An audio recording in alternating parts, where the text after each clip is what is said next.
नमस्कार दोस्तों, स्वागत है आप सभी का पाथ फाइंडर पर। मेरा नाम है अनिरुद्ध और इस वीडियो में हम लोग डिस्कस करने वाले हैं एक लेटेस्ट डेवलपमेंट में, जिसमें कि इलाहाबाद की हाई कोर्ट ने बेसिकली आदेश दिया यूपी के 5 प्रमुख शहरों में लॉकडाउन के लिए। इनफैक्ट जब इन्होंने ये आदेश दिया था तो उसी टाइम पे इन्होंने उत्तर प्रदेश की योगी गवर्नमेंट को काफ़ी क्रिटिसाइज भी किया। इनफैक्ट मैं ये कह सकता हूँ कि इन्होंने ऑलमोस्ट योगी गवर्नमेंट को काफ़ी हद तक स्लैम किया, ये कहते हुए कि आप लोग यहाँ पर सही से काम नहीं कर रहे हैं। नाउ इंटरेस्टिंगली क्या हुआ कि जब ये आदेश दिए गए थे उसके इमीडिएटली बाद जो योगी गवर्नमेंट के रिप्रेजेंटेटिव वहाँ पर अवेलेबल थे, उन्होंने यहाँ पर इस लॉकडाउन को लागू करने से मना कर दिया है। इन्होंने इनकार कर दिया है कि हम इस लॉकडाउन की जो आदेश दिए गए हैं इसकी पालना नहीं करेंगे। तो जानेंगे कि आदेश क्या थे, ऑल्सो जानेंगे what is the main reason जिसके चलते ये बेसिकली इनकार किया गया है बाय द यूपी गवर्नमेंट। चलिए स्टार्ट करते हैं। लेक्चर की पीडीएफ को यदि आप लोग डाउनलोड करना चाहते हैं तो यहाँ पर दिए गए टेलीग्राम चैनल से कर सकते हैं। अपनी डाउट्स को आप मुझसे इस पर्टिकुलर ईमेल आईडी पे पूछ सकते हैं। राइट, तो as you can see over here, ये न्यूज़ आज शाम को ही सामने आई है। अप्रैल 19 को शाम 7:30 बजे इंडिया टुडे की ये न्यूज़ है। Allahabad high court orders lockdown in 5 UP cities, state government says can not do it. तो यहाँ पर हम देखेंगे इलाहाबाद हाई कोर्ट के द्वारा जो ऑर्डर दिया गया था, इन्होंने बेसिकली जो कोविड-19 की परिस्थिति चल रही है पूरे के पूरे राज्य में, उसको ध्यान में रखते हुए ये कहा कि यूपी के ये जो 5 प्रमुख शहर हैं, which includes Lucknow, then which includes Prayagraj, उसके बाद वाराणसी, उसके बाद कानपुर एंड देन गोरखपुर, इन 5 शहरों में लॉकडाउन को लगाया जाएगा। लॉकडाउन जो है ये मंडे नाइट से ही लागू हो जाएगा और अप्रैल 26 तक लॉकडाउन कंटिन्यू करवाया जाएगा। नाउ यूपी की अगर हम स्थिति देखें तो स्थिति ऑब्वियसली काफ़ी ज़्यादा खराब है। इनफैक्ट इतने केसेस जो कि यूपी ने कल के दिन में रिकॉर्ड किए थे, अभी तक यूपी ने पूरे एक साल में रिकॉर्ड नहीं किए थे एक दिन के अंदर अंदर। इन्होंने 30,000 से भी अधिक आंकड़े यहाँ पे रिकॉर्ड किए हैं only in a single day. और यहाँ पर अगर आप देखें जो यूपी की सबसे ज़्यादा अफेक्टेड डिस्ट्रिक्ट्स हैं उसमें नंबर 1 पे लखनऊ, फिर प्रयागराज, फिर कानपुर, फिर वाराणसी और उसके बाद गोरखपुर जो है ये भी बहुत पीछे नहीं है, ये भी नंबर 7 पर आ जाती है। सो आदेश में क्या कहा गया था इसके बारे में तो हम लोग बात कर ही लेंगे, लेकिन उसके पहले ये बता दूं कि जब ये आदेश दिए गए थे तो कुछ इंपॉर्टेंट ऑब्जर्वेशंस दी गई थी इलाहाबाद की हाई कोर्ट के द्वारा। इन्होंने सबसे पहले ये कहा कि we find the scenario that emerges from the government hospitals that admission of patients to ICUs are largely being done on the recommendation of VIPs. तो ये सबसे पहली फटकार थी जो कि यूपी सरकार के ऊपर लगाई गई थी। Even the supply of life-saving antiviral drug, namely remdesivir, is being provided only on the recommendation of VIPs. साथ ही में इन्होंने ये भी कह दिया कि even the CM of the state is in isolation in Lucknow. Basically कहने का मतलब ये था कि VIPs तो अपने लिए अपने काम निकलवा रहे हैं, सीएम जो है वो अपनी आइसोलेशन में बैठे हुए हैं, लेकिन जो आम आदमी है वो यहाँ पर काफ़ी बुरी तरीके से अफेक्ट हो रहा है। इसके बाद इन्होंने साथ में ये भी कहा we can not shrink away from our constitutional duty, कि यानी कि हमारे ऊपर एक संवैधानिक कर्तव्य है कि हमें जो निर्दोष लोग हैं उनकी जानों को बचाना है, खास करके इस महामारी से जो कि बहुत तेजी से फैल रही है due to the negligence of a few people. और इसीलिए ये वाले आदेश दिए गए थे कि मंडे नाइट से लेकर अप्रैल 26 तक इस लॉकडाउन को लगाया जाएगा। अब बड़े ध्यान से देखिए, यहां पर अगर आप इस चीज को देखें, इलाहाबाद हाईकोर्ट के जो ऑर्डर्स थे थोड़ा ध्यान से पढ़ूंगा आपके लिए। इन्होंने सबसे पहले कहा कि ऑल दी एस्टैब्लिशमेंट्स, फिर भले वो सरकारी हों फिर भले वो निजी हों, इनको बंद किया जाएगा एक्सेप्ट दीज फॉलोइंग थिंग्स। ठीक है, तो ये कुछ एसेंशियल सर्विसेज हैं जैसे कि फाइनेंशियल इंस्टीट्यूशंस हो गए आपके, उसके बाद मेडिकल सेवाएं हो गई, उसके बाद एसेंशियल सर्विसेज हो गई, उसके बाद कुछ साइंटिफिक एस्टैब्लिशमेंट्स हो गई विच इंक्लूड्स आपका साथ में म्युनिसिपल फंक्शंस हो गए, पब्लिक ट्रांसपोर्ट हो गए। इनको बंद नहीं किया जाएगा, लेकिन मोटी मोटी आपकी जो एस्टैब्लिशमेंट्स हैं इनको बंद करवा दिया जाएगा।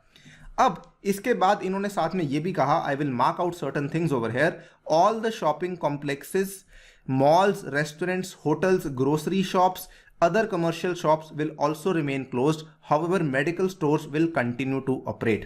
फिर से जो चीजें मैंने मार्क की है थोड़ा ध्यान रखिएगा।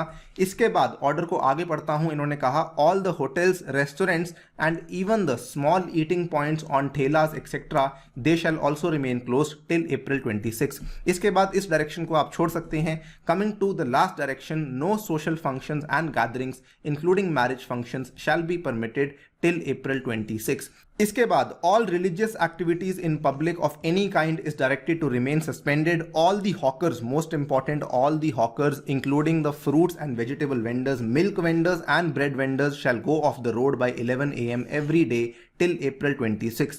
पूरी की पूरी सड़कों पर जो पब्लिक मूवमेंट है it would remain restricted completely subject to above directions. केवल जो मेडिकल हेल्प और इमरजेंसीज हैं वो वाली मूवमेंट यहाँ पर हो पाएंगी। अब जो चीज़ें मैंने आपके सामने मार्क आउट करी हैं, फॉर एग्जांपल आपकी जो हॉकर्स वाली चीज़ हो गई, पब्लिक मूवमेंट वाली चीज़ हो गई, उसके बाद रिलीजियस एक्टिविटीज़, मैरिजेस और ये स्मॉल ईटिंग पॉइंट्स ऑन ठेलास, ये चीज़ें बहुत ही ज़्यादा इंपॉर्टेंट हैं। और इसमें एक कॉमन पॉइंट ये आता है कि इन सभी चीज़ों में बहुत सारे वर्कर्स होते हैं, खास करके अनस्किल्ड वर्कर्स होते हैं जो कि इस पूरे के पूरे कामकाज में लगे हुए होते हैं। और कहीं ना कहीं स्टेट गवर्नमेंट ने बेसिकली इनकी ही आजीविका को सुरक्षित करने के लिए इस ऑर्डर को मानने से इनकार कर दिया है। So the state government has said कि हम इलाहाबाद की हाई कोर्ट के द्वारा दिए गए इस ऑर्डर को नहीं मानने वाले हैं। और उनके द्वारा जो स्टेटमेंट था वो ये था that emphasizing that the livelihood of the poor needs to be saved, the UP government has refused to impose the lockdown ordered by the high court in 5 cities of the state. Now ये काफ़ी interesting चीज़ है because just एक दिन पहले की बात है, UP government के द्वारा इवन दो 35 आवर कर्फ्यू लगाया गया था जो कि 8 PM सैटरडे को शुरू होकर मंडे सुबह 7 AM तक चलने वाला था। लेकिन इसमें भी इन्होंने कह दिया था कि जो लेबरर्स और वर्कर्स यहाँ पर काम करने वाले हैं उनको हम काम करने की अनुमति दे चुके हैं। तो यहाँ पर भी यूपी गवर्नमेंट ने एक रिलैक्सेशन लाई थी फॉर द लेबरर्स वर्कर्स। और अगेन यहाँ पर इस ऑर्डर को ना मानते हुए फिर से उस चीज़ को फिर से दोहराया है। ये चीज़ ऑब्वियसली मंशा काफ़ी सही है यूपी गवर्नमेंट की, I would like to praise them for this particular step. लेकिन इंटरेस्टिंग ये है कि ये वाकई में क्या इस तरीके से इन लोगों को कोविड होने से बचा सकते हैं या नहीं। I would like to repeat myself, intention सरकार की गलत नहीं है। और अगर हम ये इस चीज़ को दरकिनार कर दें कि एग्जीक्यूटिव और जुडिशरी के बीच में जो स्पैट चल रहा है, आप ये एक सोचने वाली बात है। आप मुझे बताइए कमेंट सेक्शन में कि क्या वाकई में यूपी गवर्नमेंट इस पूरी की पूरी वर्कर कम्युनिटी की सुरक्षा कर पाएगी इस सेकेंड वेव में।